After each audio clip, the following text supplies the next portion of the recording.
ఈరోజు మన గట్కేసర్ డివిజన్ 6లో గత 3 నెలల నుంచి ఫ్లైఓవర్ వర్క్ ఆగడం జరిగింది. మేము గత 2 నెలల కిందట మా గౌరవనీయ డిసిసి అధ్యక్షుడు వజ్జేషాద్ ఆధ్వర్యంలో శ్రీధర్ బాబు దగ్గరికి వెళ్ళి 4 కోట్ల రూపాయలు కాంట్రాక్టర్కు, అలాగే సీఎం దాకా వెళ్ళి 4 కోట్ల రూపాయలు ఇప్పించడం కూడా జరిగింది. కాంట్రాక్టర్ ఏదైతే ఈ ఫ్లైఓవర్ సంబంధించిన పెండింగ్ పేమెంట్ ఉందో అది కూడా మేము ఇప్పించడం జరిగింది. అతనికి కాంట్రాక్టర్కి ఇప్పించిన తర్వాత కూడా వర్కర్ ప్రాబ్లం ఉందని చెప్పి 2 నెలల నుంచి మా ప్రజలకు ఎంతో ఇబ్బందికరంగా తీసుకురావడం జరిగింది. ఈరోజు అధికారులు అందరిని పిలిపించడం జరిగింది. అధికారులు ఆర్ఎంబి అధికారులు, ఏఈ గారు, డిఈ గారు, ఈఈ గారు పిలిపించి కాంట్రాక్టర్ ఇన్ఛార్జిని కూడా పిలిపించి ఎప్పుడు చేస్తారని కూడా అడగడం జరిగింది. కాబట్టి ఈరోజు ఈ గారు రమేష్ గారు, ఈ ఆర్ఎంబి ఈ గారు రమేష్ గారు ఈరోజు అధికారులుగా స్పష్టంగా ఏం చెప్పడం జరిగింది అంటే, వాళ్ళు డిసెంబర్ లోపల మేము కాంట్రాక్టర్తో పని చేయిస్తామని చెప్పడం జరిగింది. కాబట్టి మన ప్రజలందరూ 17 సంవత్సరాల నుంచి వెయిట్ చేస్తున్నారు. ఇంకొక 6 నెలలు ఒప్పుకోబడదాం. ఇప్పటిదాకా చాలా మందికి ఇబ్బంది జరిగింది. అందులో నేను కూడా ఉన్నా. పొద్దున్న లేస్తే మేము కూడా ఇబ్బంది పడుతున్నాం. ఇక్కడ కొంతమంది రాజకీయంగా పని కావద్దని కొంతమందికి ఉంది, కొంతమందికి పని కావాలని కొంతమందికి ఉంది. ఈ ఫ్లైఓవర్ విషయం అందరు రాజకీయం చేస్తున్నారు. ఇక నేను ఇప్పించినాము, మేము ఇప్పించినా చెప్పడం కరెక్ట్ కాదు.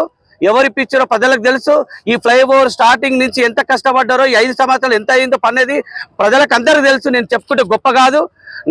నేను పాలకవర్గం ఉన్నప్పుడు, చైర్పర్సన్గా మా మిస్సెస్ ఉన్నప్పుడు మేము ఎంతవరకు పనిచేసినామో ఇప్పుడు కూడా 10 అయిపోయినా కూడా అధికారులతోటి, కాంట్రాక్టర్లతోటి, మంత్రితోటి అందరితో మాట్లాడి మేము పేమెంట్ ఇప్పించి కూడా పని చేయిస్తున్నాం. కాబట్టి దయచేసి ఈ 2 నెలలు చాలా ఇబ్బంది జరిగింది.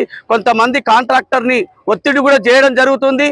కాదు, పని చేయాలని ఒత్తిడి చేస్తున్నారా, పని చేయొద్దని ఒత్తిడి చేస్తారా నాకు అర్థం కావడం లేదు.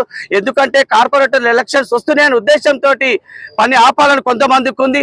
టికెట్ ఇంపార్టెంట్ కాదు, ఒక కార్పొరేటర్ ఇంపార్టెంట్ కాదు, మన ఫ్లైఓవర్ ఇంపార్టెంట్. కాబట్టి దయచేసి ఈ పెద్ద మనుషులు ఎవరైతే ఉన్నారో, ఊరు పెద్ద మనుషులు అందరూ గ్రహించవలసింది ఒకటే, మీరు నేను కాదు, మనం అందరం ఒకటని ముందుకు నడిచి ఈ ఫ్లైఓవర్ అందరూ సహకరించాలని కోరుకుంటున్నా.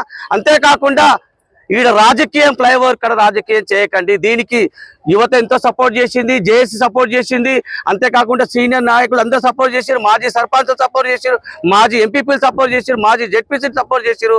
అందరు ఇక్కడ ఉన్న ప్రజాప్రతినిధులు ప్రతి ఒక్కరు సపోర్ట్ చేశారు. కాబట్టి మా కాంగ్రెస్ ప్రభుత్వం నుంచి కూడా మేము ఒకటే చెప్తున్నాం, మా ప్రయత్నం మేము చేస్తున్నాం. మమ్మల్ని తప్పుగా అపార్థం చేసుకోవద్దు. కొంతమంది మమ్మల్ని ఫోటో దిగుతానికి వచ్చినారు, కొంతమంది అంటారు, కొంతమంది మైకు ఎంత మాట్లాడినా ఎవరు పని చేసిందని ప్రజలకు అందరికీ తెలుసు. మేము ఒక కింది నుంచి స్థాయి నుంచి వచ్చిన వాళ్ళం. ఆమె ఎడ్యుకేటెడ్ స్టూడెంట్, మేము కూడా కింది నుంచి వచ్చిన కాంట్రాక్టర్ని. నేను మున్సిపాలిటీలో ఎన్నో పనులు చేసినా నా రాజకీయం గురించి, నా భవిష్యత్తుని పక్కకి పెట్టి కూడా రాత్రి పగలు కష్టపడి మేము ఈ మున్సిపాలిటీకి పనిచేసినాం. ఇప్పుడు కూడా పదవి ఉన్నా లేకున్నా మేము పనిచేస్తున్నాం. కాబట్టి దయచేసి ఈ ఫ్లైఓవర్ అందరూ సహకరించాలని మరొక్కసారి మా గట్కేసర్ డివిజన్ ప్రజలకు మరొకసారి ప్రత్యేక ధన్యవాదాలు తెలుపుతూ, ఈ అధికారులకు కూడా ప్రత్యేక ధన్యవాదాలు సార్. మీరు ఇచ్చిన మాట ఎట్టి పరిస్థితుల్లో ఈ 6 నెలలు చేయించే బాధ్యత మీ అధికారులకు ఉంటుంది. ఆ కాంట్రాక్టర్ రెడ్డి సత్యరెడ్డితో మాట్లాడి మీరు పని చేయించే బాధ్యత మీకు ఉంటుంది. మరొకసారి అధికారులు దీన్ని ఎట్టి పరిస్థితుల్లో, ఎందుకంటే లాస్ట్ ఫైనల్ ఈ వర్క్ చేయించేది అధికారులే. కాబట్టి మా ప్రభుత్వం నుంచి మేము పేమెంట్ ఇప్పగలుగుతాం, మా ప్రభుత్వం నుంచి మేము ఏదైనా పని చేయగలుగుతాం. కానీ అధికారులే నిలబడి పని చేయించాలి. కాబట్టి తప్పైనా ఒప్పైన అధికారులే ఉంటారు. కాబట్టి అధికారులు పని చేయిస్తారు. కాబట్టి అధికారులు ఇది చేయించాలని కోరుకుంటున్నాను. Thank you.